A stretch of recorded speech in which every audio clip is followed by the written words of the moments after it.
আসসালামাইকুম প্রিয় দেশবাসী। আলুর জমিতে আসলাম। আলুর জমিতে সুন্দর আলু হয়েছে, আলুর গাছ হয়েছে। আল্লাহর রহমত সুন্দর ফসল হবে। তবে আলুর দাম কম, কৃষক আলুর দাম ঠিক মতো পায় না। দেখেন গোটার মাঠ জুড়ে আলু আর আলু, আলুর বিখ্যাত আমাদের এলাকা। তবে সামনে একজন কৃষক আলুর জমিতে কাজ করতে করতে নামাজ পড়তেছে। চলেন সেখানে দেখি। এই যে আলুর গাছগুলো সুন্দর হয়েছে। এখন আলুর গাছেতে ওষুধ দেওয়া লাগবে। একটা ভাই নামাজ পড়তেছে আলুর গাছের জমি, আলুর জমির কাজ করতে করতে নামাজ পড়তেছে। তার সামনে দিয়ে না গিয়ে পিছন দিয়ে যায়।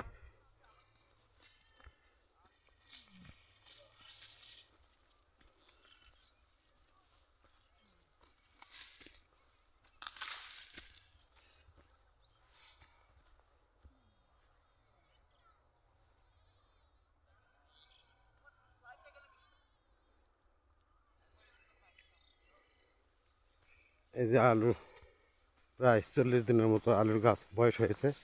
এই আলু আর মনে করেন যে 20-25 দিন পরে আলু উঠানো হবে।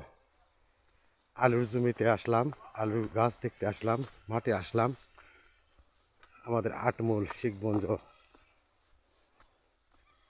আমাদের আটমূল গ্রামে, আমাদের গ্রামের লোক, আমরা কৃষক, আমরা আলু চাষ করে থাকি। আলুর ধানের উপর নির্ভর করে থাকি। দেখেন তো আলুর গাছগুলো কীরকম হয়েছে।